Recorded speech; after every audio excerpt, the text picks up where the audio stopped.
Casting കൗച്ചസിനെ നേരിടേണ്ടി വന്നിട്ടുണ്ടോ? Casting കൗച്ചെന്നൊന്നും പറയാൻ പറ്റില്ല. അത് തന്നാൽ ഇത് തന്നാൽ അവസരം തരാന്നൊക്കെ പറഞ്ഞിട്ട് കുറെ വന്നിട്ടുണ്ട്. നമ്മൾക്ക് വേണ്ടാന്ന് വെക്കുന്നിടത്തോളം ഇഷ്യൂ ഇല്ല. വേണ്ട. പല നടന്മാരുടെയും മുഖംമൂടികൾ അഴിഞ്ഞു വീണു. ഏത് നടന്റെയാണ് മുഖംമൂടി അഴിഞ്ഞു വേണതൊന്ന് പറഞ്ഞു കേക്കട്ടെ. പുര കത്തുമ്പം വാഴ വെട്ടുക എന്ന് പറയുക.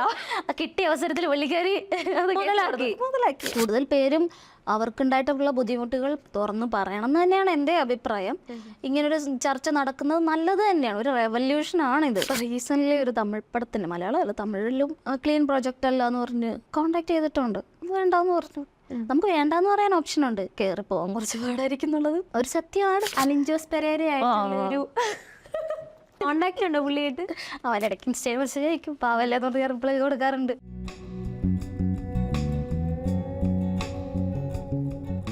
സോ എല്ലാവർക്കും നമസ്കാരം. ഫെയിം സ്റ്റെപ്സിൻ്റെ ഒരു പുതിയ ചാറ്റ് ഷോയിലേക്ക് ഏവർക്കും സ്വാഗതം. ഞാൻ Anna Rose and this is our show toss with Anna. ഇന്ന് നമ്മോടൊപ്പം ഉള്ളത് കേരളത്തിൻ്റെ രാഷ്ട്രീയ തലസ്ഥാനമായ കണ്ണൂരിൽ നിന്നും കലയെ വേർതിരിച്ച് കേരളത്തിൻ്റെ സിനിമാ തലസ്ഥാനം എന്ന് അറിയപ്പെടുന്ന കൊച്ചിയിലേക്ക് സിനിമ സ്വപ്നം കണ്ടെത്തിയ ഒരു പെൺകുട്ടി. That is none other than the one and only Jyothi Sivaraman. Welcome back to show. കൊള്ളാലോ, ആദ്യമായിട്ട് ഇങ്ങനെ ഇൻട്രോ കിട്ടുന്നത്. ഇൻട്രോ കിട്ടിയില്ലേ? അടിപൊളിയല്ലേ? ഓക്കെ. അപ്പോൾ ജ്യോതി ഇങ്ങനെ എന്താ പറയുന്നത്, സിനിമയെ സ്വപ്നം കണ്ട് വന്ന ഒരാളാണല്ലേ. നേഴ്സിംഗ് എന്നുള്ള നല്ല സാലറീഡ് ആയിട്ടുള്ള ഒരു ജോബാണ്. പുറത്തേക്ക് പോകാൻ ഒരുപാട് സ്കോപ്പുകളുണ്ട്. ഇപ്പം നേഴ്സിംഗിൽ നിന്ന് എന്താ പറയുന്നത്, പാരൻസ് ഒരുപാട് കഷ്ടപ്പെട്ട് പഠിപ്പിച്ചു. അതെല്ലാം കഴിഞ്ഞ് സിനിമയിലേക്ക് വന്നപ്പോൾ സ്വാഭാവികമായിട്ടും വീട്ടുകാരിൽ നിന്ന് എന്തെങ്കിലുമൊക്കെ എതിർപ്പുകൾ ഉണ്ടായിരുന്നോ? എതിർപ്പുകളെന്ന് ചോദിച്ചാൽ നമ്മൾ രക്ഷപ്പെടാത്തതിൻ്റെ ഒരു പ്രശ്നം എന്തായാലും വീട്ടുകാർക്ക് ഉണ്ടാവുമല്ലോ. നഴ്സിംഗ് എന്ന് പറഞ്ഞിട്ടുണ്ടെങ്കിൽ നമുക്ക് എത്ര സാലറി കിട്ടുന്ന ജോബാണ്, പുറത്തോട്ട് പോയാൽ പറഞ്ഞ പോലെ തന്നെ രക്ഷപ്പെടുന്നൊരു ജോബാണ്. പക്ഷേ സിനിമ എന്ന് പറഞ്ഞൊരു കൺസിസ്റ്റൻസി ഇല്ലല്ലോ. ഇപ്പോഴും ഞാൻ രക്ഷപ്പെട്ടിട്ടില്ല. സോ അതുകൊണ്ട് ഉണ്ട് എന്ന് വിചാരിച്ച് അവർ പുഷ് ചെയ്യാറൊന്നുമില്ല. നീ അത് തന്നെ ചെയ്യണം, നഴ്സിംഗ് ഞാൻ പഠിച്ചതല്ലേ അത് തന്നെ ചെയ്യണം, അങ്ങനെയൊന്നുമില്ല. അവർ സപ്പോർട്ടാണ്, കുഴപ്പമൊന്നുമില്ല. അപ്പോൾ എന്താ പറയുക, ഈ ഒരു ഫീൽഡിലേക്ക് കടന്നു വന്നപ്പോൾ ആദ്യമായിട്ട് ഒരുപാട് സ്ട്രഗിളൊക്കെ അനുഭവിക്കേണ്ടി വന്നിട്ടുണ്ടാവുമല്ലോ. എങ്ങനെയായിരുന്നു ആ ഫസ്റ്റ് സ്റ്റെപ്പിലേക്കുള്ള ആ ഒരു സ്റ്റെപ്പ് അപ്പ്, അതിലേക്കുള്ള വഴി എങ്ങനെയായിരുന്നു വീട്ടിൽ തെളിച്ചത്? അതായത് എങ്ങനെയാണ് സ്റ്റാർട്ട് ചെയ്തത്? നോർമൽ എല്ലാവരെ പോലെ തന്നെ ഓഡിഷൻസ് അറ്റൻഡ് ചെയ്യുക എന്നുള്ളതിനാണ് ഞാനും ചെയ്തിട്ടുള്ളത്. ഏകദേശം ഞാൻ നഴ്സിംഗ് പഠിക്കുന്ന സമയത്താണ് ഈ ആഗ്രഹം വരുന്നതും. അതിൻ്റെ ഇടയിൽ കൂടെ തന്നെ ഞാൻ ഓഡിഷൻസിനൊക്കെ പോകുന്നുണ്ടായിരുന്നു. ചെറിയ ചെറിയ ചാൻസസ് ഒക്കെ കിട്ടി. ഷോർട്ട് ഫിലിംസ് ഒക്കെ ചെയ്ത്, പിന്നെ സീരിയലിൽ ചെറിയ ഗസ്റ്റ് റോൾസ് ഒക്കെ ചെയ്ത് അങ്ങനെയാണ് കയറി വന്നത്. സ്റ്റിൽ ഇപ്പോഴും ഞാൻ ആഗ്രഹിച്ച രീതിയിലൊരു ക്യാരക്ടറൊന്നും എനിക്ക് വന്നിട്ടില്ല. വെയിറ്റിംഗ് ആണ്. ആഗ്രഹിക്കുന്ന രീതി എന്ന് പറയുമ്പോൾ അത് ഏത് തരം രീതിയാണ്? ഒരു നായിക അല്ലെങ്കിൽ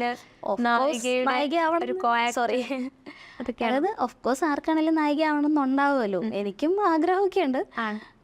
എന്ന് വെച്ചാൽ എനിക്ക് നായികയായേ പറ്റൂ അങ്ങനെയൊന്നുമില്ല. എനിക്ക് സിനിമയിൽ എപ്പോഴും ഉണ്ടാവാം. സിനിമയാണ് ഒരു മോഹം. സിനിമയിലാണുള്ളത് നമ്മൾ സ്റ്റിൽ. പക്ഷേ കുറച്ചും കൂടെയൊക്കെ നല്ല നമ്മുടെ അഭിനയം, നമ്മുടെ കഴിവ് കാണിക്കാൻ പറ്റുന്ന രീതിയിലുള്ള ക്യാരക്ടേഴ്സ് കിട്ടുക, ഒരു എന്താ പറയുക സ്റ്റേറ്റ് അവാർഡെങ്കിലും കിട്ടുക എന്നൊക്കെ ഉള്ളതാണ് എൻ്റെ ആഗ്രഹം. അപ്പോൾ എന്താ പറയുന്നത്, ഈ ഒരു ഫീൽഡിൽ വരുമ്പം സ്ത്രീകൾ ഒരുപാട് വെല്ലുവിളികൾ നേരിടുന്ന ഒരു ഫീൽഡാണ് സിനിമ എന്ന് പറയുന്നത്. തന്നെയല്ല, സ്ത്രീകൾക്ക് പുരുഷന്മാരെ വെച്ച് നോക്കുമ്പോൾ അവസരങ്ങൾ നിഷേധിക്കപ്പെടുന്നതെന്ന് തോന്നുന്നുണ്ടോ? പുരുഷന്മാരെ വെച്ച് ഞാൻ അങ്ങനെ കമ്പയർ ചെയ്യാറില്ല. ഞാൻ എൻ്റെ കാര്യമാണ് കൂടുതലും നോക്കുന്നത്. എനിക്ക് അവസരങ്ങൾ ഞാൻ ട്രൈ ചെയ്തുകൊണ്ടിരിക്കുന്നുണ്ട്. എനിക്ക് ആപ്റ്റായിട്ടൊരു ക്യാരക്ടർ വന്നാൽ എനിക്കത് കിട്ടും. അങ്ങനെയല്ല ഞാൻ ചോദിച്ചപ്പോൾ, സാലറി ബേസിലായാലും ഇപ്പം ഈ ഒരു ജെൻഡർ ഡിസ്ക്രിമിനേഷൻ എന്ന് പറയുന്ന ഒരു ഫിലിം ഫീൽഡിലുണ്ടോ? അങ്ങനെ പറയാൻ പറ്റത്തില്ല. എപ്പോഴും ഇപ്പം ലാലേട്ടൻ്റെ അടുത്ത് നോക്കിയാലും ഇപ്പം മഞ്ജു വാര്യരുടെ അടുത്ത് നോക്കിയാലും ആ ഒരു അതിനെന്താ പറയുക, സാറ്റലൈറ്റ് വാല്യൂ എന്ന് പറയുന്ന സംഭവം. സിനിമ എന്ന് പറയുന്നത് ലൈക്ക് ഒരു പ്രൊഡ്യൂസറുടെ കയ്യിൽ നിന്ന് പൈസ എടുത്ത് ചെയ്യുന്ന പരിപാടിയാണ്. അപ്പോൾ ആ സിനിമ ചെയ്യുമ്പോൾ ആ പ്രൊഡ്യൂസർക്ക് ആ പൈസ തിരിച്ച് കിട്ടണമല്ലോ. അപ്പോൾ സാറ്റലൈറ്റ് വാല്യൂ ഉള്ള ആൾക്കാരെ വെച്ചിട്ടേ പ്രൊഡ്യൂസേഴ്സ് അവരതിനു വേണ്ടി പൈസ ഇറക്കത്തുള്ളൂ. സോ അതുകൊണ്ട് തന്നെ ഇപ്പം എന്നെ സംബന്ധിച്ച് എനിക്ക് സാറ്റലൈറ്റ് വാല്യൂ ഇല്ല.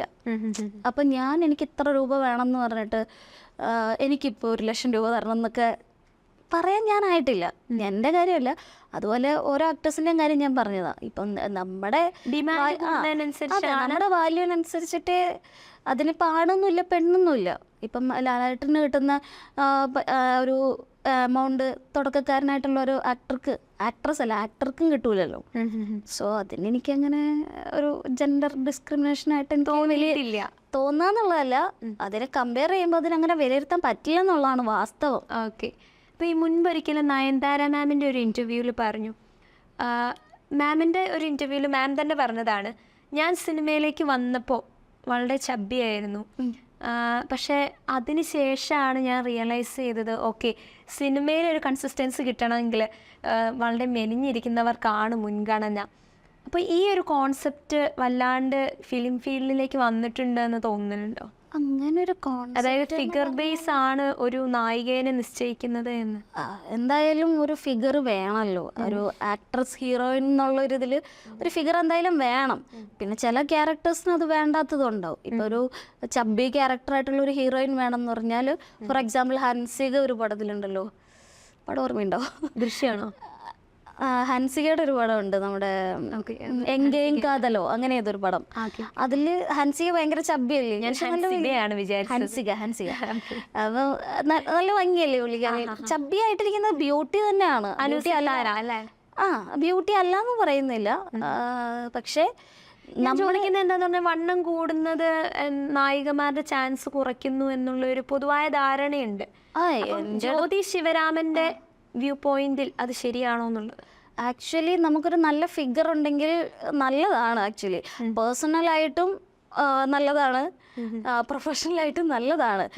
ഇപ്പം വണ്ണമായിട്ടിരിക്കണം എന്ന് ആഗ്രഹിക്കുന്നവരിരുന്നോട്ടെ എന്നേ ഞാൻ പറയുള്ളൂ. എനിക്ക് പേഴ്സണലി എൻ്റെ വണ്ണം എനിക്കിഷ്ടമല്ല. എനിക്ക് വണ്ണം കുറച്ച് കൊള്ളാമെന്നുണ്ട്, പക്ഷേ സുന്ദരിയാണ്. ഓക്കെ, പക്ഷേ എൻ്റെ വണ്ണം കുറയാറില്ല. ഞാൻ എന്ത് ചെയ്യാനാ?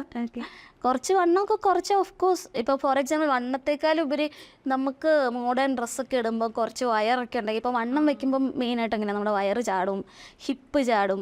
അപ്പം നമുക്കൊരു ഡ്രസ്സ് ഇടുമ്പോൾ ഒരു ഭംഗി ഉണ്ടാവില്ല. അതൊരു കോൺഫിഡൻസിനേക്കാളും ഉപരി ഒരു ക്യാമറയിൽ വെച്ചിട്ട് ഒരു ഫ്രെയിമിൽ വെക്കുമ്പോൾ ഫ്രെയിം ബ്യൂട്ടി എന്ന് പറയുന്നത് സംഭവമില്ലേ? മെയിനായിട്ട് അതുകൊണ്ടായിരിക്കും. പിന്നെ ചില ക്യാരക്ടേഴ്സിന് വണ്ണം വേണം, ചിലതിന് വേണ്ട. കൂടുതലും കണ്ടേക്കുന്നത് മോഡേൺ അതായത് ഫിഗറായിട്ടുള്ള ആൾക്കാർക്ക് തന്നെയാണ് അവസരങ്ങൾ കൂടുതലുള്ളതെന്ന് തന്നെയാണ് വാസ്തവം. ഓക്കെ. അപ്പോൾ എന്താ ഞാൻ ചോദിക്കുന്നത്, ഈ പറയുന്ന ഫിലിം ഇൻഡസ്ട്രിയിലേക്ക് ഇങ്ങനെ വരുമ്പോൾ ഒരുപാട് മോശം അനുഭവങ്ങളൊക്കെ ഒരുപാട് സ്ത്രീകൾ പങ്കുവെക്കുന്നതായിട്ട് കേട്ടിട്ടുണ്ട്. ജ്യോതി ശിവരാമൻ എന്ന ആക്ട്രസിനെ സംബന്ധിച്ചിടത്തോളം ബിഗിനറാണ്. ഒരുപാട് സിനിമകളിൽ അങ്ങനെ ഒരു എടുത്തു പറയത്തക്ക റോള് നമുക്ക് ലഭിച്ചിട്ടില്ല എന്ന് തന്നെ ഇപ്പോൾ പറഞ്ഞു. അപ്പോൾ ആ ഒരു സാഹചര്യത്തിൽ ഇങ്ങനെയുള്ള എന്തെങ്കിലും ഒരു കാസ്റ്റിംഗ് കൗച്ചസിനെ നേരിടേണ്ടി വന്നിട്ടുണ്ടോ? കാസ്റ്റിംഗ് കൗച്ച് എന്നൊന്നും പറയാൻ പറ്റില്ല. നല്ല സിനിമകളുടെ ഭാഗമാകാൻ പറ്റുക എന്നുള്ളതാണ് ഒന്ന്. നല്ല സിനിമകളല്ല, അതായത് ഇതൊരു സിനിമയാവാത്ത കുറേ പ്രൊജക്റ്റുകളുണ്ട്.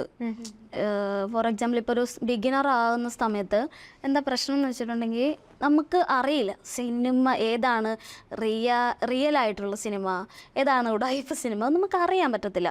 അപ്പോൾ ഇവർ ലൈക്ക് ചിലർ പൈസ മേടിക്കുന്നവരുണ്ട്, ചിലർ അത് തന്നാൽ ഇത് തന്നാൽ അവസരം തരാമെന്നൊക്കെ പറഞ്ഞിട്ട് കുറേ വന്നിട്ടുണ്ട്. നമ്മൾക്ക് വേണ്ടാന്ന് വെക്കുന്നിടത്തോളം ഇഷ്യൂ ഇല്ല, അത്രേ ഉള്ളൂ. പിന്നെന്ന് പറഞ്ഞാൽ ഇത് ഓരോരുത്തരുടെ പേഴ്സണൽ ചോയ്സ് ആണെന്നാണ് പറയുന്നത്. അങ്ങനെയല്ല, അങ്ങനെ ഒരു ഓപ്ഷൻ വെച്ച് കഴിയുമ്പം പല ആൾക്കാരും വേണ്ടാന്ന് വെച്ച് തിരിച്ചു പോയവരൊക്കെ എനിക്കറിയാം. പിന്നെ നമ്മളിങ്ങനെ ഹോപ്പോടെ വെയിറ്റ് ചെയ്യാന്നുള്ളതേ ഉള്ളൂ. ഓക്കെ. അപ്പോൾ എന്താ പറയുന്നത്, ഈ ഒരു ബോഡി ഷെയ്മിങ് എന്നുള്ളത് അത് ഒരുപാട് നേരിട്ടൊരു ഇഷ്യൂ ആണല്ലേ കഴിഞ്ഞ കാലങ്ങളിൽ? എന്റെ കാര്യമാണോ? അതെ അതെ അതെ. കഴിഞ്ഞ കാലങ്ങളിൽ ഇങ്ങനെ എന്താ പറയുന്നത്, ഇങ്ങനെയുള്ള ഡ്രസ്സുകൾ ഇട്ടാൽ അഡ്ജസ്റ്റ് ചെയ്യാൻ പറ്റൂ, കഴിഞ്ഞില്ലേ? ആ ഒരു പോസ്റ്റ് എനിക്ക് തോന്നുന്നു സോഷ്യൽ മീഡിയ ആകെ ഏറ്റെടുത്തൊരു സാധനമായിരുന്നു. അപ്പം എന്താ പറയുന്ന അങ്ങനെയുള്ള മീൻസ് ഇപ്പം നമുക്ക് തടി കൂടുക എന്നുള്ളത് പലവിധ പ്രശ്നങ്ങളാലാകാം. ഒരു പക്ഷേ ചിലപ്പം ഹോർമോണലായിരിക്കാം, അല്ലെങ്കിൽ എന്താ പറയുന്നത് എന്തെങ്കിലും മെഡിക്കേഷൻസ് എടുക്കുന്നതുകൊണ്ടായിരിക്കാം, ഫുഡ് കഴിക്കുന്നതുകൊണ്ട് മാത്രമായിരിക്കണമെന്നില്ല. അപ്പം ഇത്തരത്തിലൊക്കെയുള്ള ഒരു സാമൂഹിക സാഹചര്യത്തിനെ ഉൾക്കൊള്ളാൻ പറ്റാത്തതാണ് കേരളത്തിലെ സമൂഹം എന്ന് എപ്പോഴെങ്കിലും തോന്നിയിട്ടുണ്ട്? അങ്ങനെയൊക്കെയുള്ള കാര്യങ്ങൾ സൈബർ ബുള്ളിങ് ഒക്കെ വരുമ്പോൾ സത്യം പറയുകയാണെങ്കിൽ ഞാനും ഇപ്പം മെലിഞ്ഞിരിക്കുന്ന ഒരാളെ പെട്ടെന്ന് ഭയങ്കര വണ്ണമായിട്ടുണ്ട്, ഞാൻ ചേട്ടനാടാ നീ തടിച്ചു പോയെന്ന് ഞാൻ ചോദിക്കാറുണ്ട്. റിയാലിറ്റി ആണത്. അതുപോലെ തന്നെ മലയാളീസിലല്ല എല്ലാവരും ഇങ്ങനെ ഒരു കുശലം ചോദിക്കുന്ന പോലെയാണെങ്കിലും അത് ചോദിക്കാറുണ്ട്. പേഴ്സണലി പിന്നെ എനിക്ക് എൻ്റെ വണ്ണം കൂടുതലാണെന്ന് എനിക്കറിയാം. എൻ്റെ ഡോക്ടർ വരെ പറഞ്ഞിട്ടുണ്ട് 10 കിലോളം കൂടുതലാണ്, കുറയ്ക്കണം മോളേന്ന്. അപ്പം പിന്നെ നമ്മുടെ പ്രൊഫഷനിൽ നിന്ന് പറയാതിരിക്കുമോ? അതുമാത്രമല്ല, ആളുകൾ പറയുന്നതിന് ഇപ്പോൾ അവരുടെ ഭാവം നമുക്ക് മൂടിക്കെട്ടാൻ പറ്റില്ല. നമുക്കത് കംഫർട്ടാണോ അല്ലോ ഒന്ന് നോക്കിയാൽ മതി. ഇപ്പോൾ ഒരു വണ്ണം ഉള്ളൊരു കൊച്ചിൻ്റെ അടുത്ത് നീ വണ്ണം കുറയ്ക്കണേ എന്ന് പറഞ്ഞ ഒരാൾ പുച്ഛിക്കുമ്പോൾ അവരാണ് ചിന്തിക്കുന്നത് എനിക്കും പേഴ്സണലി എനിക്ക് വണ്ണം കുറയ്ക്കണോ, അതോ എനിക്ക് വണ്ണം ഇഷ്ടമാണെങ്കിൽ അവരോട് പോയി പണി നോക്കാൻ പറയണം. അത്രേ ഉള്ളൂ. അത് ഇതെല്ലാം പേഴ്സണൽ ചോയ്സിന് അനുസരിച്ചാണ്. അത്രേ ഉള്ളൂ. ഇപ്പോൾ ഈ അടുത്ത് സോഷ്യൽ മീഡിയയിൽ കത്തി നിൽക്കുന്ന ഒരു വിഷയമാണ് ഹേമ കമ്മിറ്റി റിപ്പോർട്ട് അല്ലേ? കണ്ടിരുന്നത്? ഓക്കെ. അപ്പം പല നടന്മാരുടെയും മുഖംമൂടികൾ അഴിഞ്ഞു വീണു. ഏത് നടൻ്റെയാണ് മുഖംമൂടി അഴിഞ്ഞു വീണതൊന്ന് പറഞ്ഞു കേൾക്കട്ടെ. അല്ല, പല നടന്മാരെ കുറിച്ച്, അതിപ്പോൾ ഒരാളെന്നല്ല പലരെ കുറിച്ചും ആ ഒരു പ്രസ്താവനകൾ ഉയർന്നിട്ടുണ്ട്. പലരുടെയും ചോയ്സ് ഇതാണ് അതാണ് എന്നുള്ള ഒരു രീതിക്ക്. അപ്പോൾ അതിൽ ഒരുപാട് നടന്മാർ പ്രതികരിച്ചു, ഒരുപാട് നടന്മാർ ഇനി പ്രതികരിക്കാനുണ്ട്, ചിലരൊന്നും മിണ്ടാണ്ടിരിക്കുന്നു. Okay, as a person, as an individual, as a lady, എന്താണ് ജ്യോതി ശിവരാമൻ്റെ അഭിപ്രായം, വ്യൂ പോയിന്റ് എന്തിനെ പറ്റി ഹേമ കമ്മിറ്റി റിപ്പോർട്ടിനെ പറ്റിയിട്ട്? ആക്ച്വലി അതിനെപ്പറ്റി അതാര് ചെയ്തു എന്ത് ചെയ്തു എന്നൊന്നും നമ്മുടെ ഗവൺമെൻറ് തന്നെ പുറത്ത് വിട്ടിട്ടില്ല. അങ്ങനെ പുറത്ത് വിടാത്തൊരു റിപ്പോർട്ടിനെ കയറി പിടിച്ചിട്ട് നമ്മൾ എന്ത് പറയാനാണ്? അവർക്ക് ധൈര്യം ഉണ്ടെങ്കിൽ അവരാദ്യം അത് പുറത്ത് വിടട്ടെ, എന്നിട്ട് അത് അന്വേഷിച്ചിട്ട് അങ്ങനെ ആൾക്കാർ ചെയ്തിട്ടുണ്ടെങ്കിൽ അവരെ ശിക്ഷിക്കട്ടെ. ഇപ്പോൾ ഓൾറെഡി 4 വർഷം മുന്നേ അന്വേഷണം കൊടുത്ത റിപ്പോർട്ടാണ്. അതിന്റെ റിപ്പോർട്ട് എടുക്കാൻ ഇത്രയും കാലതാമസം എടുത്തു. അപ്പൊ ആ റിപ്പോർട്ട് പുറത്ത് വന്നപ്പോൾ നമുക്ക് റിവീൽഡ് ആയി ഇങ്ങനെ ഇൻഡസ്ട്രിയിൽ ഇങ്ങനത്തെ കാര്യങ്ങൾ നടക്കുന്നുണ്ട്, ഇഷ്യൂസ് നടക്കുന്നുണ്ടെന്നുള്ളത് സത്യമായിട്ടുള്ള കാര്യം തന്നെയാ. അത് കംപ്ലൈൻസ് കൊടുത്താലാണ് ഇപ്പം എല്ലാവരും. ഞാൻ ചോദിക്കുന്നത് എന്താണെന്ന് വെച്ചാൽ, Jyothi Sivaraman as a lady, അല്ലെങ്കിൽ ഈ ഒരു ഫിലിമിലേക്ക് സ്റ്റെപ്പപ്പ് ചെയ്യുന്ന as a lady artist, Jyothi Sivaraman ഇത്തരത്തിലുള്ള, അത് സെക്ഷൽ ഹരാസ്മെന്റ് എന്നുള്ള രീതിയിൽ മാത്രമല്ല, മറ്റെന്ത് രീതിയിലും, ഇപ്പോൾ എന്താ പറയുന്നത്, ഇപ്പോൾ ഈ പറയുന്ന സ്ത്രീകൾക്ക് ആവശ്യമായിട്ടുള്ളൊരു ടോയ്ലറ്റ് ഫെസിലിറ്റി ഇല്ല, അല്ലെങ്കിൽ നിങ്ങൾക്ക് എന്തെങ്കിലും ഷൂട്ടിംഗ് ലൊക്കേഷനിൽ വെച്ച് പറ്റുമ്പോൾ അതിന് ആവശ്യമാണോ ഉദ്ദേശിച്ചത്, അങ്ങനത്തെ സംഭവിച്ചിട്ടുണ്ട്. അതായത് ഒത്തിരി വേദന നൽകിയ ഒരു അനുഭവം ഒന്ന് ഷെയർ ചെയ്യാവോ? വേദന എന്നല്ല, എനിക്ക് ദേഷ്യം വന്ന് ഇച്ചിരി ഇമോഷണൽ ആണെന്നല്ല, ഞാൻ ഇച്ചിരി കളിപ്പോ. നിനക്ക് കിട്ടിയില്ലായിരുന്നു വന്നപ്പോൾ തന്നെ പറഞ്ഞു. ദിലീപായിട്ടൊരു ഒരു പടം ഉണ്ടായിരുന്നു, തമന്ന അഭിനയിച്ച, മറ്റേ ഇത്, അയ്യോ, ബാന്ദ്ര. ബാന്ദ്രയുടെ ലൊക്കേഷനിൽ വില്ലൻ്റെ വൈഫ് ക്യാരക്ടറായിട്ടാണെന്നും പറഞ്ഞിട്ട് എന്നെ കോണ്ടാക്ട് ചെയ്തിരുന്നു. ഓക്കെ, ഞാൻ ചെന്നു. ലൊക്കേഷനിൽ ചെന്നപ്പം ആരാണ് കോണ്ടാക്ട് ചെയ്തത്? അതിന്റെ കോർഡിനേറ്റർ പേര് ഞാൻ മറന്നു.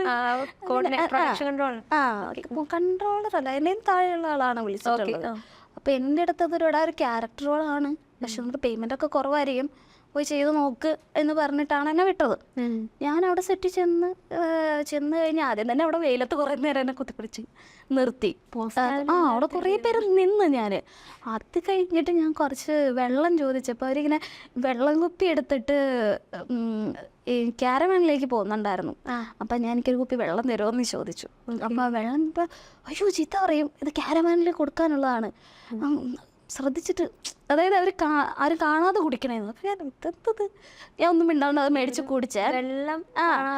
അപ്പം ഞാൻ അതെടുത്ത് മേടിച്ച് കുടിച്ചിട്ട് ഞാനത് സൈഡിലേക്ക് വെച്ചപ്പോഴത്തേനും അയ്യോ കുപ്പി അവിടെ വെക്കില്ലേ, ജൂനിയർ ആർട്ടിസ്റ്റിന് ഇത് കൊടുത്തെന്ന് പറഞ്ഞിട്ട് എനിക്ക് ചീത്ത വെക്കുന്നത്. അപ്പം ഞാൻ ആ സെറ്റിൽ ചെന്നേക്കുന്ന എന്തിനാണോ ഏതിനാന്നോ പോലും അറിയാത്ത ഏതോ മണ്ടന്മാരാണ് ആ സെറ്റിൽ നിൽക്കുന്നത്.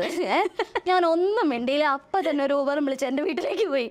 എന്നിട്ട് അവിടെ നിന്ന് ചേട്ടന്മാർ ഞാൻ ഒന്നും പ്രതികരിക്കാൻ തന്നില്ല. ഞാൻ ആ കുപ്പി, ഇത് ഒരു കുപ്പി വെള്ളമല്ലേ പറഞ്ഞിട്ട് അതവിടെ വെച്ചിട്ട് എനിക്ക് ഇൻസൾട്ട് ചെയ്ത്, നമുക്ക് പൈസ തന്നില്ലല്ലോ, നമ്മളൊരാഗ്രഹം കൊണ്ടൊരു സിനിമയിൽ അഭിനയിക്കാൻ ചെല്ലുന്ന നമ്മളെന്തിനാ, അവർക്ക് പരിചയം പോലില്ല, നമ്മളെന്തിനാ ഇൻസൾട്ട് ചെയ്യുന്നത്? അതിന്റെ മെയിൻ ആൾക്കാരല്ല, അതിനകത്ത് ഏറ്റവും താഴെയൊക്കെ നിൽക്കുന്ന ആൾക്കാർക്കാണ് ഈ ക്രിമിയടി.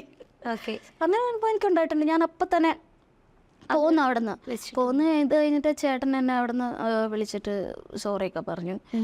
പിന്നെ ഞാൻ നോക്കുമ്പോൾ അതൊരു ചെറിയ എന്തോ ഒരു ക്യാരക്ടറിൻ്റെ കൂടെ ഒന്ന് കയറി വരുന്ന എന്തോ ഒരു സീനും കാര്യങ്ങളൊക്കെ ഉണ്ടായിരുന്നുള്ളൂ.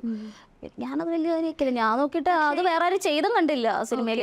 ഞാൻ ചോദിക്കുന്നത്, ഈ ഒരു എന്താ പറയുന്ന ഇത്രയും ചെറിയ റോള് പോലും ഇത്രയും ഡിമാൻഡബിൾ ആയിട്ട് വരുമ്പോൾ അത്രയും വാല്യുബിൾ ആണ് ഫിലിം ഇൻഡസ്ട്രി എന്ന് തോന്നിയിട്ടുണ്ടോ? മനസ്സിലായില്ല. ഈ ഒരു ചെറിയ റോളിന് പോലും ഇത്രയധികം ഒരു ഹറാസ്മെന്റ് നേരിടേണ്ടത് അല്ലെങ്കിൽ ഒരു ഇൻസൾട്ട് നേരിടേണ്ടത് ഇങ്ങനെ എല്ലാവരിടത്തും നടക്കുന്നല്ല. നീ ചോദിച്ചോണ്ട് എനിക്ക് ഫീൽ ആയിട്ടുള്ള ഒരു സംഭവം ഞാൻ പറഞ്ഞെന്നുള്ളൂ. ഇപ്പം ഞാനൊക്കെ ഒരു സെറ്റിൽ പോകുമ്പോൾ ഇപ്പം ചെറിയ വേഷമാണെങ്കിൽ ക്യാരക്ടർ റോൾ ആയതുകൊണ്ട് തന്നെ എനിക്ക് ജൂനിയർ ആർട്ടിസ്റ്റുകളുടെ അവസ്ഥ അതായിരിക്കും എന്ന് എനിക്ക് അന്ന് ആ സെറ്റിൽ ചെന്നപ്പോൾ മനസ്സിലായി. പട്ടിവില എനിക്ക് മനസ്സിലായി. അപ്പം എനിക്ക് അങ്ങനെ നിൽക്കാൻ പറ്റത്തില്ലടാ. അപ്പോൾ ചെറിയ വേഷമാണെങ്കിൽ പൈസ ഒന്നും തന്നില്ലെങ്കിലും പക്ഷേ ആ ഒരു റെസ്പെക്റ്റ് ഇല്ലേ? ഓക്കെ, ചോദിക്കട്ടെ, ഇപ്പോൾ ഈയിടെ ഇന്നാണോ ഇന്നലെയാണോ ന്യൂസ് കണ്ടതാണ്, ഒരു നടി 5.5 കോടിയോളം നഷ്ടപരിഹാരം ചോദിച്ച് ഫൂട്ടേജ് എന്ന് പറയുന്ന ഒരു സിനിമയിലുള്ള ഉണ്ടായ ഒരു ആക്സിഡന്റിന് അപ്പോൾ പ്രതികരിച്ചില്ല. പക്ഷെ ആള് ഇന്നലെ ഈ ഒരു ഹേമ കമ്മിറ്റി റിപ്പോർട്ട് പുറത്തു വിട്ടതിന് ശേഷം ഈ ഒരു വിഷയത്തെ പ്രതി പ്രതികരിച്ചു. അപ്പം അങ്ങനെയുള്ള പ്രതികരണങ്ങൾ, അതായത് സ്പോട്ടിൽ ഇപ്പം ജ്യോതിനെ പോലെ സ്പോട്ടിൽ പ്രതികരിക്കാതെ ആ ഒരു എന്താ പറയുന്ന ഒരു റിപ്പോർട്ട് പുറത്തുവിട്ട ശേഷം അയ്യോ എനിക്കിങ്ങനെ പറ്റി, ആ സിനിമയുടെ പ്രൊമോഷന് വേണ്ടിയിട്ട് പുള്ളിക്കാരി എല്ലായിടത്തും പോയി എല്ലായിടത്തും ഇൻ്റർവ്യൂ കൊടുത്തു, അല്ലെങ്കിൽ മഞ്ജു വാര്യരുടെ കൂടെ ഇരുന്ന് പുള്ളിക്കാരിക്ക് കിട്ടേണ്ടതായിട്ടുള്ള എല്ലാ ഫെയിമും കിട്ടി. അതിനുശേഷം പുള്ളിക്കാരി ഇങ്ങനെ പ്രതികരിക്കുമ്പോൾ ജ്യോതിനെ പോലുള്ള ഒരാൾക്ക് എന്താണ് അതിന് പറയാനുള്ളത്? അതിന് പറയാ പുര കത്തുമ്പം വാഴ വെട്ടുക എന്ന് പറയാ. കിട്ടിയ അവസരത്തിൽ പുള്ളിക്കാരി മുതലാക്കി. അങ്ങനെയുള്ള കേട്ടതെന്ന് എനിക്ക് മനസ്സിലായതാണ്. എനിക്ക് അവരുടെ വികാരം, പേഴ്സണൽ വികാരം എന്താണെന്നോ അവർക്ക് എന്തോരം അവരനുഭവിച്ചെന്നൊന്നും എനിക്കറിയില്ല. പക്ഷേ ഇങ്ങനൊരു അവസരത്തിൽ കൊണ്ട് കൊടുത്തപ്പോൾ നമുക്ക് അങ്ങനെ അതിൽ കാണാൻ കഴിയും. അതെ, അപ്പം അങ്ങനെയുള്ള ഒരു പ്രതികരണം വരുമ്പോൾ എല്ലാ നടിമാരും ഇങ്ങനെ, നടിമാരെന്ന് മാത്രമല്ല കേട്ടോ, നമുക്ക് എന്തുണ്ടെങ്കിലും സ്പോട്ടിൽ പ്രതികരിക്കണമെന്നോ അല്ലെങ്കിൽ എന്താ പറയുന്നത് ഇങ്ങനെ ഒരു സപ്പോർട്ട് വരുമ്പോൾ പ്രതികരിക്കണമെന്നോ. അപ്പോൾ ഈ ഒരു കേസിൽ എന്താണ് ജ്യോതിക്ക് പറയാനുള്ളത്? സപ്പോർട്ട് വരുമ്പോൾ പ്രതികരിക്കാൻ കൂടുതൽ പേരും അവർക്കുണ്ടായിട്ടുള്ള ബുദ്ധിമുട്ടുകൾ തുറന്നു പറയണം എന്ന് തന്നെയാണ് എൻ്റെ അഭിപ്രായം. ഇങ്ങനൊരു ചർച്ച നടക്കുന്നത് നല്ലത് തന്നെയാണ്. ഒരു റെവല്യൂഷനാണിത്. ലേഡീസിന് കുറേ പ്രശ്നങ്ങൾ വരുന്നുണ്ട്. തുടക്കക്കാരി എന്നുള്ള നിലയിൽ എനിക്കും കുറേ ബുദ്ധിമുട്ടുകൾ, നമുക്ക് കയറി വരാൻ കുറച്ച് പാടാണ് സിനിമയിൽ. എന്താ പറയുക, ഒരു ഇക്വാലിറ്റി ഉണ്ടാവണം എന്ന് തന്നെയാണ് എൻ്റെ ആഗ്രഹം. എന്താ സിനിമയിൽ തന്നെ പല ഭിന്ന സംഘടനകൾ കാണാം. ഇപ്പം WCC, പാർവതി തിരുവോത്തിൻ്റെയും രേവതിയുടെയും ഒക്കെ നേതൃത്വത്തിലുള്ള WCC, അതുപോലെ തന്നെ അമ്മ, FFK, അങ്ങനെ ഒരുപാട് സംഘടനകൾ കൂടിയിട്ടുള്ളൊരു എന്താ പറയുന്നത് ഒരു സംഘടിതമായ മേഖലയാണ് സിനിമ. അപ്പോൾ അത്തരത്തിലേക്കൊരു ഇൻഡസ്ട്രിയിലേക്ക് പ്രോമിനൻ്റ് ആകണമെങ്കിൽ പലതരത്തിലുള്ള അഡ്ജസ്റ്റ്മെൻറ്റുകളും നേരിടേണ്ടി വരും. പക്ഷേ ഈ ഒരു അഡ്ജസ്റ്റ്മെൻറ്റ് ഒരൊറ്റപ്പെട്ട സംഭവമാണെന്ന് ജ്യോതിക്ക് തോന്നുന്നുണ്ടോ? ഒറ്റപ്പെട്ട സംഭവമായിട്ട് എനിക്ക് തോന്നുന്നില്ല. ഇപ്പം ഈവൻ എൻ്റെ അടുത്ത് പോലും ഇപ്പം റീസെൻ്റ്ലി ഒരു തമിഴ് പടത്തിന്, മലയാളമല്ല തമിഴിലും ക്ലീൻ പ്രൊജക്റ്റ് അല്ല എന്ന് പറഞ്ഞ് കോണ്ടാക്ട് ചെയ്തിട്ടുണ്ട്. വേണ്ടാന്ന് പറഞ്ഞു. നമുക്ക് വേണ്ടാന്ന് പറയാൻ ഓപ്ഷൻ ഉണ്ട്, പക്ഷെ കയറി പോകാൻ കുറച്ച് പാടായിരിക്കും എന്നുള്ളത് ഒരു സത്യമാണ്. ഈ വേണ്ടാന്ന് പറഞ്ഞു പല പെൺകുട്ടികളും ചിലപ്പം ഇത് ഓക്കെ എനിക്ക് അവസരം കിട്ടുമായിരിക്കും എന്ന് പ്രതീക്ഷ അറിയാണ്ട് ചാടിപ്പോകുന്ന പെൺകുട്ടികളുണ്ട്. അറിയാതെ ചാടിപ്പോകുന്ന അവരുടെ മണ്ടത്തരല്ലേ കുഞ്ഞെ? ആണോ? ഓക്കെടാ, അത് അവരുടെ മണ്ടത്തരല്ലേ? അതിങ്ങനെ എന്താ പറയാ, ഈ തീയിൽ ഈയാമ്പാറ്റ വന്ന് വീണ് പോകുന്ന പോലത്തെ ഒരവസ്ഥയല്ലേ ഇത്? നോക്കുക, നമുക്ക് അത്രയ്ക്കും താല്പര്യം. ഞാൻ പറയാ ഗേൾസിനോടൊക്കെ അവസരം വേണം എന്നൊക്കെ പറഞ്ഞ് എൻ്റെ അടുത്ത് വരുന്നവരോടൊക്കെ പറയുന്നത്, എൻ്റെ പൊന്നു എൻ്റെ ഒരു 6 കൊല്ലം പോയി. അത്രയ്ക്ക് ആഗ്രഹം ഉണ്ടെങ്കിൽ മാത്രം ഇതിനു വേണ്ടി നല്ല മെനക്കേടാണ് നമുക്ക്. എൻ്റെയൊക്കെ കൂടെ പഠിച്ച പിള്ളേരൊക്കെ കല്യാണം കഴിഞ്ഞ് കുട്ടികളായി, അവരൊക്കെ നഴ്സിംഗ് മേഖലയിലൊക്കെ നല്ല നിലയിലെത്തി, എല്ലാവർക്കും നല്ല സാലറിയൊക്കെ ഉണ്ട്, എല്ലാവരും രക്ഷപ്പെട്ടു. പക്ഷെ ഞാൻ രക്ഷപ്പെടും ഉറപ്പായിട്ടും. എനിക്ക് സിനിമാ മേഖലയിൽ തന്നെ രക്ഷപ്പെടാൻ ആഗ്രഹം. ടൈം എടുക്കും, നോ പ്രോബ്ലം. ഈ പറയുന്ന മാനിഫെസ്റ്റേഷൻ മേക്സ് തിങ്സ് എന്നുള്ള ആ ഒരു സാധനത്തിൽ വിശ്വസിക്കുന്നുണ്ടോ? അതെന്താ മാനിഫെസ്റ്റേഷൻ എന്ന് പറയുമ്പോൾ നമ്മൾ പൗലോ കൊയ്ലോ ഒക്കെ പറഞ്ഞ പോലെ നമ്മളൊരു കാര്യത്തെ ചിന്തിച്ച് അതിനെ തന്നെ എയിം ചെയ്ത് പോയാൽ ലോകം മൊത്തം കൂടെ നിൽക്കുമെന്നുള്ള ആ ഒരു സാധനം. അത് കൂടെ നിന്നില്ലല്ലോ എനിക്കിതിൽ നേടിയെടുക്കണം, എനിക്ക് സക്സസ് ആവണം. എൻ്റെ ഹാപ്പിനെസ് സിനിമ, വാശിയല്ല, എൻ്റെ ഹാപ്പിനെസ് സിനിമയാണ്. ഓ, അപ്പോൾ ഇതുവരെ എത്ര പ്രോജക്റ്റുകൾ കംപ്ലീറ്റ് ആക്കി? മലയാളം ഒരു 5 മൂവീസിൽ അഭിനയിച്ചിട്ടുണ്ട്. 2-3-4-5 സീരിയൽ ചെയ്തിട്ടുണ്ട്. ചിലതിൽ ഗസ്റ്റ് റോൾ. ഭാഷയിൽ ഏതെങ്കിലും തമിഴ് ഒരു പ്രൊജക്റ്റ് ചെയ്തിരുന്നു, അത് വെളിച്ചം കണ്ടിട്ടില്ല. നല്ല നടന്മാരുടെ ആദ്യത്തെ ഇന്റർവ്യൂ അല്ല, ഇത് ഞാൻ കുറെ കേട്ടതാ. നല്ല നടന്മാരുടെ ആദ്യത്തെ സിനിമ എപ്പോഴും പെട്ടിയിലാണെന്നാണ് നമ്മൾ നടന്മാരുടെ അല്ലേ, നടിമാരുടെ. അങ്ങനെ സംഭവിക്കട്ടെ. എന്തായാലും നല്ലൊരു ഭാവി ഉണ്ടാവും. പിന്നെ ഞാൻ ചോദിക്കുന്നത് വീണ്ടും ഒരു ജെൻഡർ ഇക്വാളിറ്റി ടോപ്പിക്കാണ്. ഇപ്പോൾ മമ്മൂക്ക ഈ ഒരു 75-ാം വയസ്സിലും വളരെ ചെറുപ്പമായിട്ടിരിക്കുന്നു എന്നും പറഞ്ഞ് കൈയടിക്കുന്ന ജനങ്ങൾ തന്നെ ഈ ഒരു 2-3 വർഷങ്ങൾക്ക് മുൻപ് മഞ്ജു വാര്യരുടെ ഒരു ഫോട്ടോ വൈറലായിരുന്നു അല്ലേ? ഒരു മിഡിയും ടോപ്പും ഒക്കെ ഇട്ട് ഇങ്ങനെ വരുന്ന ഒരു ഫോട്ടോ, ഒരു ഫിലിമിന്റെ പ്രൊമോഷൻ എനിക്ക് തോന്നുന്നു. യെസ്, ദ പ്രീസ്റ്റിന്റെ പ്രൊമോഷനാണ്. ഓക്കെ, അപ്പോൾ ആ ഒരു സമയത്ത് ആ മഞ്ജു വാര്യരുടെ ഫോട്ടോയ്ക്ക് കീഴിൽ ഒരുപാട് കമൻസ് ഉണ്ടായിരുന്നു, നെഗറ്റീവ് കമൻസ്. ഈവൻ ദോ ആ ഫോട്ടോ അടിപൊളിയായിരുന്നു, പക്ഷെ എന്താ പറയുന്നത്, കിളവി വേഷം കെട്ടിക്കൊണ്ട് നടക്കുന്നു. ഭംഗിയുണ്ടായിരുന്നു, അതാണ് ഞാനും പറഞ്ഞത്. പുള്ളിക്കാരി യങ്ങാണല്ലോ, അക്സെപ്റ്റ് ചെയ്യുന്നുണ്ടല്ലോ. അതെ അതെ, എന്താ 40 വയസ്സ് കഴിഞ്ഞിട്ടുണ്ടെങ്കിൽ ആളെ കണ്ടാൽ അത് പറയുന്നില്ല. പക്ഷെ മമ്മൂട്ടി ഇന്നും 75 വയസ്സ് കഴിഞ്ഞപ്പോഴും മമ്മൂക്ക ഇന്നും പല സിനിമയിലും നായകവേഷം തന്നെയാണ് ചെയ്തുകൊണ്ടിരിക്കുന്നത്. അപ്പോൾ ഞാൻ ചോദിക്കുന്ന കാര്യം എന്താണെന്ന് വെച്ചാൽ, ഇത്തരത്തിലുള്ള ഈ ഒരു വേർതിരിവ്, അതായത് ജനങ്ങൾക്ക്, മലയാളികൾക്ക് തന്നെ മമ്മൂക്ക അവിടെ ചെറുപ്പമായിട്ടിരിക്കുമ്പോൾ കൈയടിക്കുന്നവർ തന്നെ മഞ്ജു വാര്യർ ചെറുപ്പമായി ഡ്രസ്സ് ചെയ്യുമ്പോൾ അവിടെ കളിയാക്കുന്നു. അതിനെക്കുറിച്ച് എന്താ പറയാനുള്ളത്? അതൊക്കെ ഓരോരുത്തർ തോട്ടില്ല, നമുക്കത് ചേഞ്ച് ചെയ്യാൻ പറ്റത്തില്ല. ഇഗ്നോർ ഇറ്റ്, അതാണ് ഏറ്റവും നല്ലത്. ഇതിനൊന്നും മറുപടി പറയേണ്ട കാര്യമില്ല. ഓക്കെ, അതിനെ ഇഗ്നോർ ചെയ്യാൻ, കളയാന്നുള്ള രീതിയിൽ അതിന് ഞാൻ ചോദിക്കട്ടെ. അപ്പോൾ ഇപ്പോൾ ജ്യോതിക്കാണ് അങ്ങനെ ഒരു കോൺട്രവേഴ്സി വരുന്നതെങ്കിൽ ജ്യോതി എങ്ങനെ പ്രതികരിക്കും? എന്നെ കിളവിന്ന് വിളിച്ചാലോ? എന്നെ വിളിക്കാറുണ്ട്. എനിക്കതൊന്നും സീനൊന്നുമില്ല. അവര് വിളിക്കട്ടെ, നെഗറ്റീവ് അവർക്ക് സന്തോഷം കിട്ടുന്നുണ്ടെങ്കിൽ ഓക്കെ, നമുക്ക് സീനില്ല. അത് വിളിച്ചിട്ട് അവർ ആ വഴി പോട്ടെ, നമുക്ക് തന്നെ അവരെന്നേലും വിളിക്കട്ടെ. ഓക്കെ, അപ്പോൾ എന്താ പറയുന്നത്, ഈ ഒരു ആദ്യം പറഞ്ഞല്ലേ, എനിക്ക് ഇങ്ങനത്തെ കാര്യങ്ങളൊന്നും സഹിച്ച് നിൽക്കാൻ പറ്റില്ല. അപ്പോൾ ഒരു ഫീൽഡിൽ വരുമ്പോൾ അതിൻ്റേതായിട്ടുള്ള ബുദ്ധിമുട്ടുകൾ ഉണ്ടാവുമല്ലോ. ഇപ്പോൾ ഏതൊരു ഫീൽഡിലാണെങ്കിലും, ഇപ്പോൾ നഴ്സിംഗ് ആണെങ്കിൽ നൈറ്റ് ഡ്യൂട്ടീസ് ഉണ്ടാവും, എന്താ മെഡിക്കൽ ഫീൽഡിൽ ഏതിലാണെങ്കിലും അങ്ങനെ ഉണ്ടാവും. അപ്പം ഇത്തരത്തിലുള്ള ചെറിയ ചെറിയ പാളിച്ചകൾ അത് സഹിക്കാതെ ഈ ഒരു ഫീൽഡിൽ പിടിച്ചു നിൽക്കാൻ പറ്റുമെന്ന് തോന്നുന്നുണ്ടോ? ചെറിയ പാളിച്ചകൾ സഹിക്കാതിരിക്കുക എന്നുള്ളതല്ല, ഒരാൾ നമ്മളെ ഇൻസൾട്ട് ചെയ്യുമ്പോൾ, അതായത് വന്നേക്കുന്ന ഒരു ആക്ട്രസ് ആണ് അല്ല, പക്ഷെ അന്നേരം എന്താ പറയുന്ന, വെള്ളത്തിൽ സിദ്ദിഖ് പറയുന്ന പോലെ എന്താ പറയുന്ന, ഇൻസൾട്ടാണ് മുരളി ലൈഫിൽ ഏറ്റവും വലിയ പറഞ്ഞ് സമാധാനിക്കുക. പിന്നെ എനിക്ക് സെൽഫ് റെസ്പെക്റ്റ് എന്ന് പറയുന്ന സാധനം മാറ്റേഴ്സ് ആണ്, എനിക്ക് ഭയങ്കര ഇമ്പോർട്ടൻ്റ് ആണ്.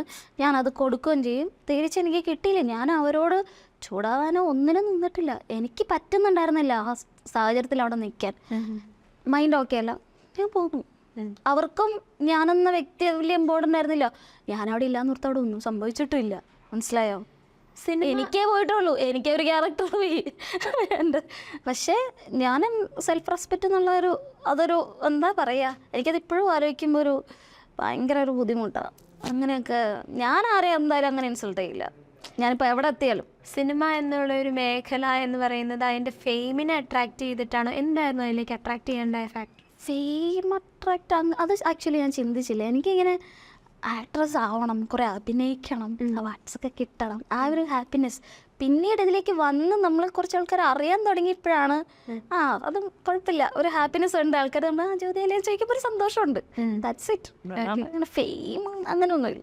ഇന്ന് പലരും എന്താ പറയുന്ന, ഫെയിമിനെ ഒരു ടൂളാക്കി, ഓക്കെ എനിക്ക് ഇന്നൊരു എന്താ രീതിയിൽ കിട്ടിയാൽ ഓക്കെ അതിനെ ടൂളാക്കി പലതും മിസ്യൂസ് ചെയ്യാം എന്നുള്ളൊരു കോൺസെപ്റ്റ് വരെ വന്നിട്ടുണ്ട്. മനസ്സിലായി? അതായത് എന്താ, ഇപ്പോൾ ഒരു ഫെയിം വാല്യൂ ഉണ്ടെങ്കിൽ അതിലൂടെ എനിക്ക് പലതും നേടാം, അല്ലെങ്കിൽ ഇപ്പോൾ ലേഡീസിനെ മിസ്യൂസ് ചെയ്യാം എന്നുള്ളൊരു സാധനം വന്നു തുടങ്ങിയിട്ടുണ്ട്, ആ ഒരു ട്രെൻഡിങ്. അതിപ്പോൾ സിനിമാ മേഖലകളിൽ നിന്നല്ല, ഏത് മേഖലകളിലായാലും. അപ്പോൾ ഇങ്ങനത്തെ ഈ ഒരു ഫെയിമിനെ മിസ്യൂസ് ചെയ്യുന്നതിനെക്കുറിച്ച് എന്താ ജ്യോതിയുടെ അഭിപ്രായം? ഫെയിമിനെ മിസ്യൂസ് ചെയ്താലും ലാസ്റ്റ് എന്താവും, എന്തെങ്കിലും നെഗറ്റീവ് പബ്ലിസിറ്റി. അതാണ് ഞാൻ ഉദ്ദേശിച്ച സാധനം, അതാണ് നെഗറ്റീവ് പബ്ലിസിറ്റി. അതിനെക്കുറിച്ച് എന്താണ് പറയുന്നത്? അതും ഇതും തമ്മിലൊരു ബന്ധമില്ലല്ലോ.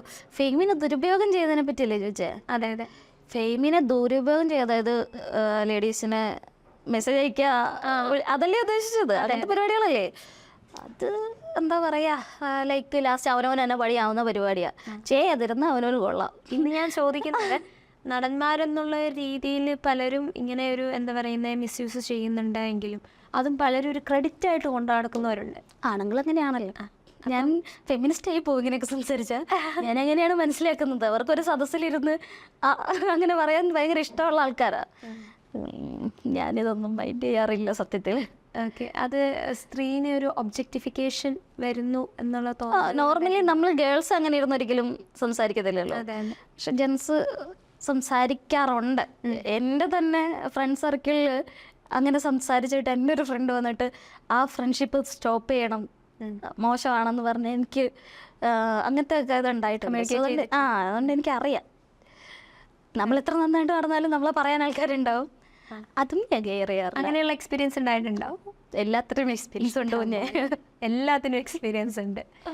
ഓക്കെ, ഫ്രണ്ട്സിൻ്റെ ഇടയിൽ ഇത്തരത്തിലുണ്ടായ അനുഭവങ്ങൾ, മോശമായിട്ടുള്ള രീതിയിലുള്ള അനുഭവങ്ങൾ, അത് എന്താ പറയുന്നത്, വേറെ ആരോടെങ്കിലും ഓപ്പണായിട്ട് ഷെയർ ചെയ്യാൻ പറ്റിയ ഒരാൾ എപ്പോഴെങ്കിലും കൂടി ഉണ്ടായിരുന്നെങ്കിൽ എന്നുള്ളൊരു തോട്ട് വന്നിട്ടുണ്ടായോ? ഞാൻ നോർമലി വീട്ടിൽ ചേച്ചിയുടെ അടുത്തും ചേച്ചിയുടെ മോൻ ഉണ്ടാമ്പാടി അത്യാവശ്യം എല്ലാ കാര്യങ്ങളും ഷെയർ ചെയ്യും. ബാക്കി ആരോടും ഇപ്പം എൻ്റെ ഫ്രണ്ട്സിന് പോലും എൻ്റെ ഇഷ്യൂസ് ഒന്നും അറിയത്തുണ്ടാവില്ല. കൂടുതലും ഞാൻ തന്നെയാണ് ഹാൻഡിൽ ചെയ്യുക. എനിക്ക് പറ്റാത്ത കാര്യമാകുമ്പോൾ ഞാൻ ചേച്ചിനെ വിളിച്ച് പോകും. ഓക്കെ, അതായത് അത് ചേച്ചി പറയുന്നത് തന്നെയാണ്. ഉള്ളിലും ഒരു എന്താ പറയുന്നത് കലിപ്പൊന്നും അല്ലടാ, ഷോർട്ട് ടെമ്പേർഡെന്ന് വേണമെങ്കിൽ പറയാം. കലിപ്പൊന്നും അല്ലടാ. അപ്പോൾ ഈ പറയുന്ന എല്ലാവരുടെയും ഒരു സ്വപ്നമാണ് ബിഗ് ബോസ് എന്ന് പറയുന്നത്. ബിഗ് ബോസിലെ സ്വപ്നമാണോ? അല്ല, എൻ്റെ സ്വപ്നം എന്നല്ല, പൊതുവേ ഒരു മീഡിയ രംഗത്തുള്ള ഒരാൾക്ക് കുറച്ചുകൂടി ഒന്ന് ഫെയിം ആകുക, കുറച്ചുകൂടി ഒന്ന് പബ്ലിസിറ്റി കിട്ടാൻ പറ്റുന്ന ഒരു പ്ലാറ്റ്ഫോം കൂടിയാണ്. ഇപ്പം പല കോൺട്രവേഴ്സീസും വന്നിട്ടുണ്ട് ബിഗ് ബോസിൽ, പല തട്ടിപ്പുകളും നടക്കുന്നുണ്ട്, അതാണ് ഇതാണെന്നൊക്കെ പറഞ്ഞ് ഒരുപാട് അതിലെ കണ്ടസ്റ്റൻസ് തന്നെ മുന്നോട്ട് വന്നിട്ടുണ്ട്. അപ്പം ആസ് എ പേഴ്സൺ എന്താ പറയുന്നത്, മീഡിയയിലേക്ക് സ്റ്റെപ്പപ്പ് ചെയ്യാൻ ഉദ്ദേശിക്കുന്ന ഒരു ആക്ട്രസ് എന്ന നിലയിൽ എന്താണ് ജ്യോതിക്ക് അതിനെക്കുറിച്ചുള്ള ഒരു വ്യൂ പോയിന്റ്, അല്ലെങ്കിൽ ജ്യോതിക്ക് ബിഗ് ബോസിലേക്ക് പോകാൻ ഒരു ആഗ്രഹമുണ്ടോ? എന്നെ ബിഗ് ബോസിലേക്ക് വിളിച്ചിട്ടുണ്ടായിരുന്നു, ഇന്റർവ്യൂ അറ്റൻഡ് ചെയ്തിരുന്നു, സെലക്ട് ആയില്ല. കിട്ടിയപ്പോൾ പിന്നെ ആ കാര്യങ്ങളൊക്കെ സംസാരിച്ചതിൽ എനിക്ക് വന്നു ഇതിലെന്തെങ്കിലും സത്യം ഉണ്ടെന്ന് തോന്നിയിട്ടുണ്ടോ എപ്പോഴെങ്കിലും? സത്യമുണ്ടോന്ന് ചോദിച്ചാൽ അഖിൽമാരാർ അതിനെപ്പറ്റി സംസാരിച്ചിരുന്നു. ഇപ്പം അതിനെപ്പറ്റി ഒന്നും പറയുന്നില്ലല്ലോ. അഖിൽമാരാർ മാത്രമല്ല, മറ്റേ സിബിനും അതുപോലെ ബിഗ് ബോസിന്റെ കാര്യം കഴിഞ്ഞു. അതും ഇത് തന്നെ, ആ ഒരു കണ്ടന്റ് എപ്പോഴാണോ അപ്പോൾ ഒരു അതോർക്കും, പിന്നെ ആരും അത് കഴിഞ്ഞു. ഞാൻ ഇതിന്റെ ഇടയ്ക്ക് അലിൻ ജോസ് പെരേരയായിട്ടുള്ളൊരു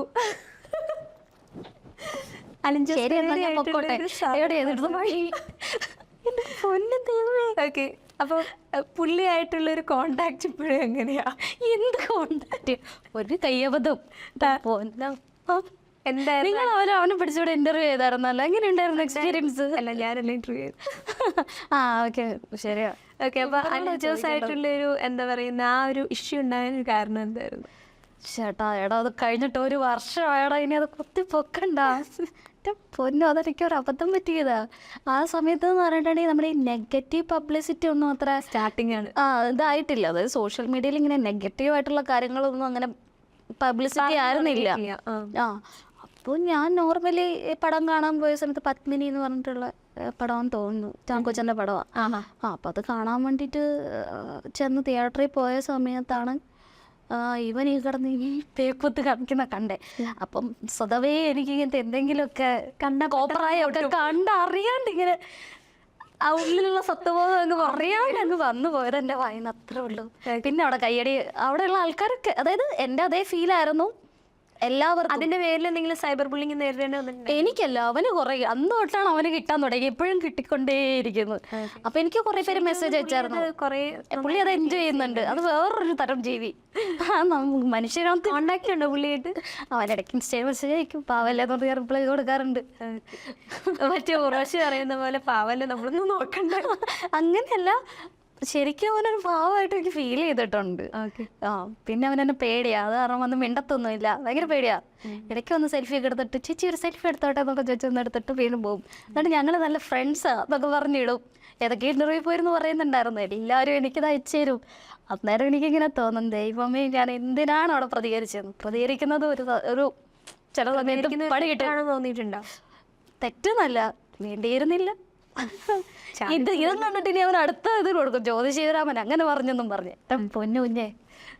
സോ ഇതെല്ലാം ഒരു പബ്ലിസിറ്റിക്ക് വേണ്ടി ചെയ്യുന്നതാണ്. പബ്ലിസിറ്റിക്ക് വേണ്ടി എന്തും ചെയ്യാൻ മാത്രം കേരളത്തിലെ സമൂഹം അധപ്പതിച്ചു എന്ന് തോന്നാറുണ്ടോ? പൊന്നെ, എന്നാ വലിയ ക്വസ്റ്റ്യൻസ് ഒക്കെ ചോദിക്കുന്നു. അല്ല, ഞാൻ ഉദ്ദേശിച്ച അതായത് പബ്ലിസിറ്റിക്ക് വേണ്ടി എന്തും ചെയ്യാൻ പര്യാപ്തമാണ് ഇന്നത്തെ കേരളത്തിന്റെ സമൂഹം, അല്ലെങ്കിൽ കേരള പോക്കുന്നൊക്കെ. കേരളത്തിന്റെ എന്നൊന്നും പറയാൻ പറ്റില്ല. ഇപ്പൊ നെഗറ്റീവ് പബ്ലിസിറ്റിക്കാണ് വാല്യൂ. ആ ഇപ്പൊ പോസിറ്റീവായിട്ട് ഒരു ഇന്റർവ്യൂ ചെയ്ത് നോക്ക്, റീച്ച് കിട്ടത്തില്ല, വ്യൂ കിട്ടത്തില്ല. അപ്പൊ അതിനകത്ത് എന്തെങ്കിലും അനുഭവം ഉണ്ടോ? അപ്പൊ പിന്നെ ഞാൻ പറയണ്ടല്ലോ. മനുഷ്യന്റെ മാനസിക വികാരങ്ങളെ വിറ്റ് പൈസയാക്കുന്നതാണ് ഇന്നത്തെ സോഷ്യൽ മീഡിയ എന്ന് തോന്നിയിട്ടുണ്ട്. സോഷ്യൽ മീഡിയയിൽ മെയിനായിട്ട് യൂട്യൂബിൽ എന്തിട്ടാലും ഇങ്ങനത്തെ കുറേ കണ്ടൻസ് ഒക്കെ ഇടുമ്പോൾ അവർക്ക് നല്ല, അപ്പോൾ ഒരു 5 മില്യൺ വ്യൂസിന് എങ്ങനെ പോയാലും ഒരു 1 ലക്ഷം രൂപയെങ്കിലും കിട്ടും. അതെ, അപ്പോൾ അവർ സ്വാഭാവികമായിട്ട് ഇടുമല്ലോ 5 മില്യൺ. എന്ന് തോന്നുന്നു, ഐ ഡോണ്ട് നോ, എനിക്ക് കിട്ടിയിട്ടില്ല. തെറ്റാണോ പറഞ്ഞത്? അതെ, അങ്ങനെയാണ്.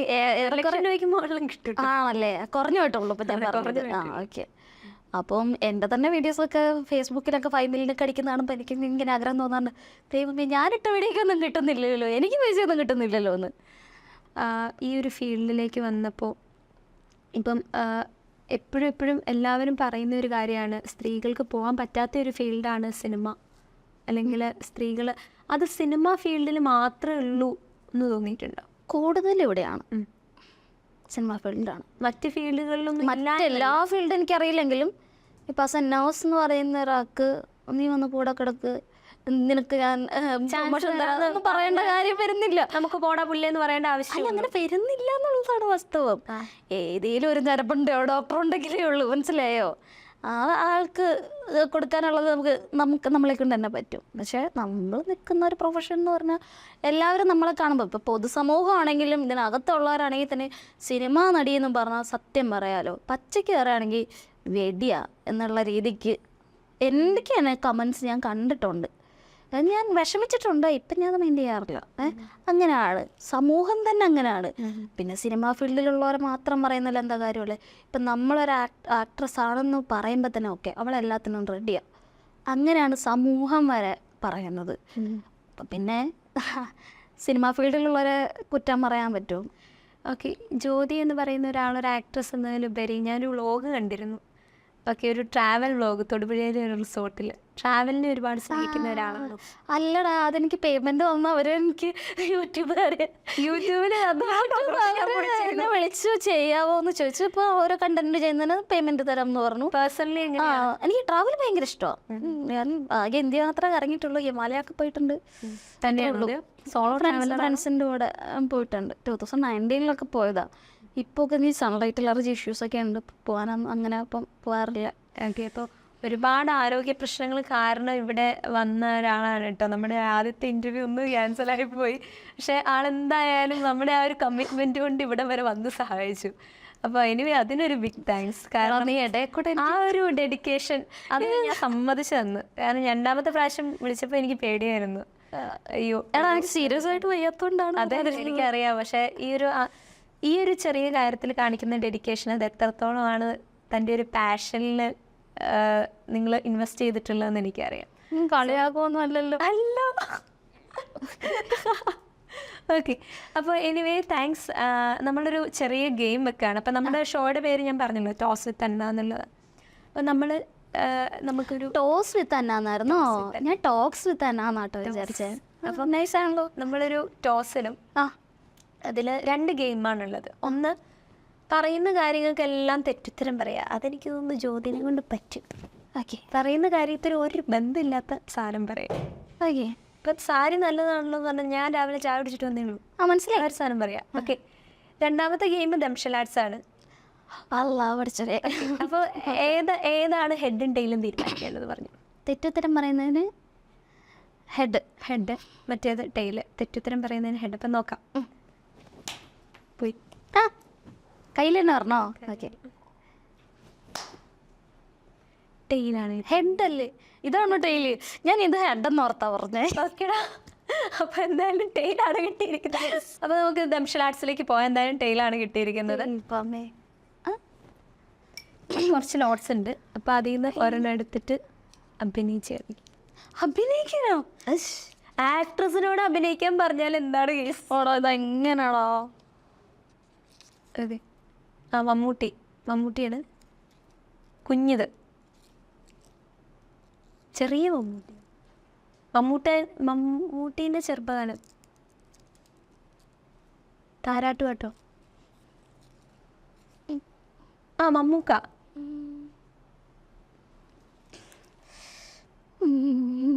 എങ്ങനെ പറയാതെ? എത്ര അക്ഷരങ്ങളുണ്ട്? ഇത് കുറേ ഉണ്ട്. 1 2 3 4 5 6. ഓക്കെ, മമ്മൂക്കനെ വിട്. ആ കോള്, ടച്ച്, ഫോണിൻ്റെ വേറൊരു വരിക.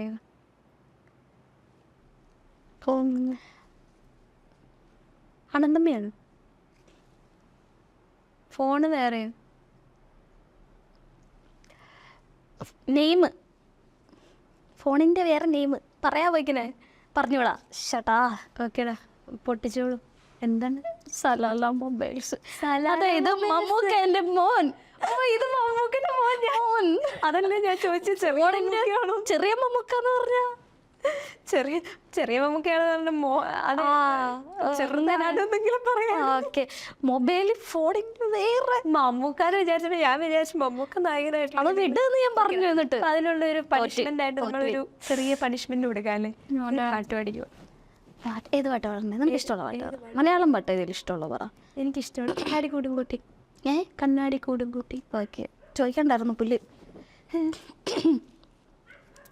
ഓടുവോ ഇവിടെ നിന്നല്ലേ? പിന്നെ ഓക്കെ, പാടാം. കണ്ണാടിക്കൂടും കൂട്ടി കണ്ണെഴുതി പൊട്ടും കുത്തി കാവളം പൈങ്കിളി വായോ കുഞ്ഞാറ്റ പെണ്ണിനൊടുക്കാൻ കുടമുല്ലക്കോടിയുമായി കൂകിയും കുറുകിയും വായോ. പുതിയോ? നന്നായിട്ടുണ്ട്. അത് അടുത്ത ദിവസം എടുത്തോളൂ. ഇനി എടുത്തോളൂ. ഒരെണ്ണം എടുത്തിട്ട് പിന്നെയുണ്ടോ? ചേട്ടാ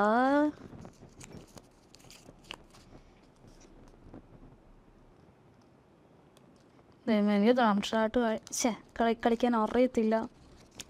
ഇപ്പം പറയാ മമ്മൂക്കയാണ്. ആ ചെറുതാണ്. ഇപ്പൊ വാദിക മമ്മൂക്കയുടെ മോനാണ്. മമ്മൂക്കയുടെ ബന്ധുക്കർ.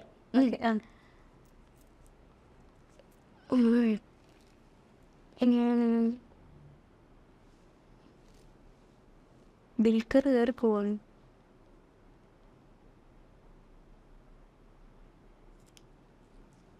അഞ്ചാറ് 7 വേർഡ്സ് ഉണ്ടോ? ഇന്നോ? ഇന്നെന്താന്നോ? ഇന്ന് ആരാന്നു? ഈശ്വര, പറയാം. അഭിനയം കുറച്ചുകൂടെ മെച്ചപ്പെടുത്തേണ്ടിയിരിക്കുന്നു.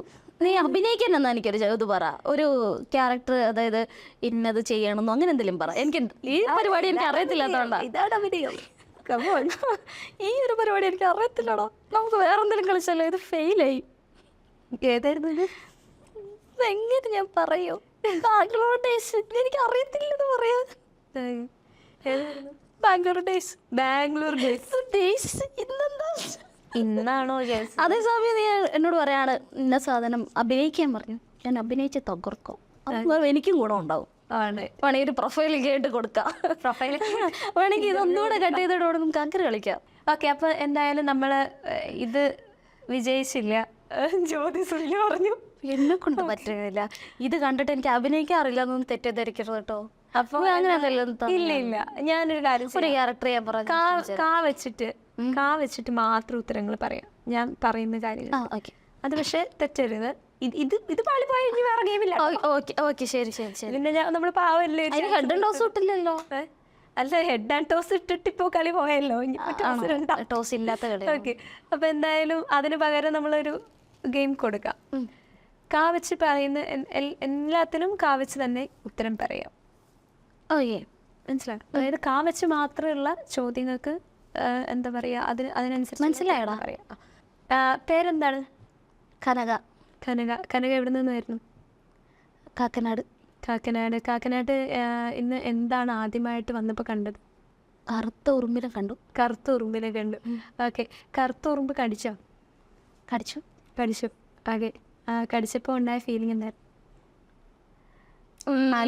ആലോചിക്കരുത്. കൃഷ്ണമണി വരെ വേദനയായി. കൃഷ്ണമണി വേദനയായപ്പോൾ ഡോക്ടറെ കൊണ്ട് കാണിച്ചില്ലേ? കാണിച്ചു. ഡോക്ടർ എന്ത് പറഞ്ഞു? കുളിക്കാൻ പറഞ്ഞു.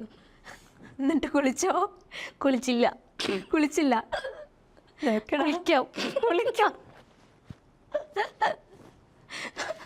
കഴിഞ്ഞു. അവസാനം എനിക്കിട്ട്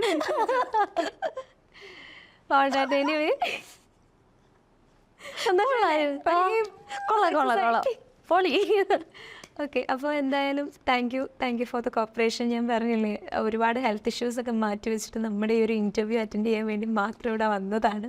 താങ്ക് യുടാ. അപ്പോൾ anyway thank you so much. ഇനിയും ഒരുപാട് ഉയരങ്ങളിലേക്ക് എത്താൻ സാധിക്കട്ടെ. ഒരുപാട് നന്മകൾ സർവേശ്വരൻ അനുഗ്രഹിക്കട്ടെ. അതുപോലെ തന്നെ ബിഗ് ബോസ്, സിനിമ എന്നുള്ള സ്വപ്നങ്ങളെല്ലാം കീഴടക്കാനായിട്ട് സാധിക്കട്ടെ. Thank you for your question.